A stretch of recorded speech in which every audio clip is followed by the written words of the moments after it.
बिहार में fire brigade के बेड़े में 80 हाईटेक गाड़ियां शामिल हुई है। अग्निशमन व्यवस्था को मजबूत बनाने के लिए राज्य सरकार ने यह व्यवस्था की है।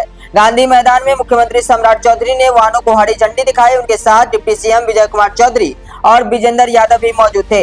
इस अवसर पर इन गाड़ियों का लाइव डेमो भी किया गया। फायर कर्मियों ने तत्परता और साहस का प्रदर्शन किया। तमिलनाडु की राजनीति में ऐतिहासिक सत्ता परिवर्तन के बाद अब सियासी जुबान जंग और तेज हो गई है। डीएमके के वरिष्ठ नेता और तिरुचेंदूर से विधायक अनिता राधाकृष्णन ने रविवार को राज्य के नए मुख्यमंत्री जोसेफ विजय के नेतृत्व वाली गठबंधन सरकार पर तीखा हमला बोला है। राधाकृष्णन ने दावा किया कि यह नई सरकार 6 महीने भी नहीं टिक पाएगी और अप्रैल में हुए विधानसभा चुनाव में शिकस्त झेलने वाले डीएमके के प्रमुख एमके स्टालिन जल्द ही मुख्यमंत्री के रूप में वापसी करेंगे।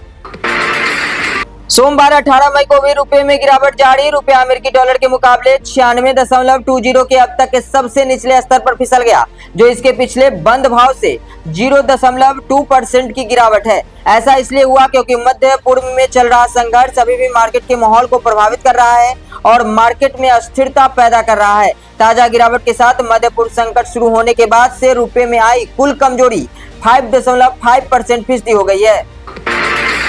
आम आदमी पार्टी की परेशानी खत्म होने का नाम नहीं ले रही। पंजाब सरकार के कैबिनेट मंत्री पर शिकंजा कसने के बाद एक और आप नेता के खिलाफ एक्शन हो गया है।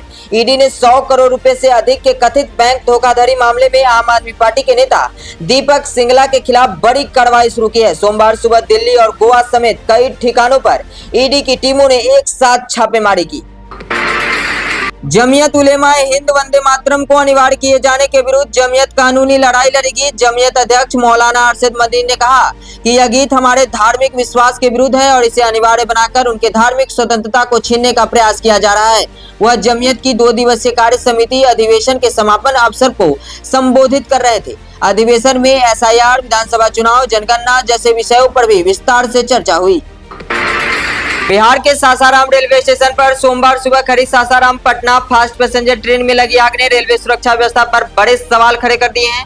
प्लेटफॉर्म संख्या 6 पर खड़ी ट्रेन की एक बोगी के शौचालय से उठा धुआं कुछ ही मिनटों में पूरी बोगी आग की लपेटों में बदल गया। इस दौरान रैक पॉइंट पर काम करने वाले मजदूर संकट मोचक बनकर सामने आए। उनकी बहादुरी और तत्परता से एक बड़ा रेल हादसा टल गया।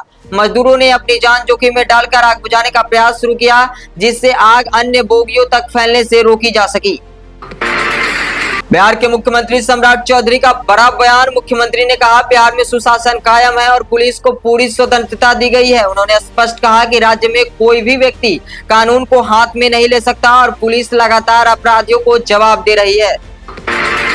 रॉयल चैलेंजर्स बेंगलुरु ने धर्मशाला में खेले गए एक रोमांचक मुकाबले में पंजाब किंग्स को 23 रनों से हराकर प्लेऑफ में अपनी जगह पक्की कर ली है। इस जीत के साथ आरसीबी 13 मैचों में 9 जीत और 18 अंकों के साथ पॉइंट्स टेबल में सबसे ऊपर पहुंच चुकी है और रॉयल चैलेंजर्स बेंगलुरु के साथ आईपीएल 2026 के प्लेऑफ में पहुंचने वाली आधिकारिक तौर पर पहली टीम बन गई है।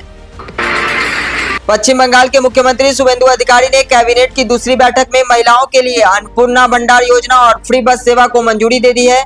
इस योजना के लागू होते ही बंगाल की महिलाओं को 1 जून से हर महीने 3000 रुपए मिलेंगे। इसके साथ ही 1 जून से सभी महिलाएं सरकारी बसों में मुफ्त में सफर कर सकेगी।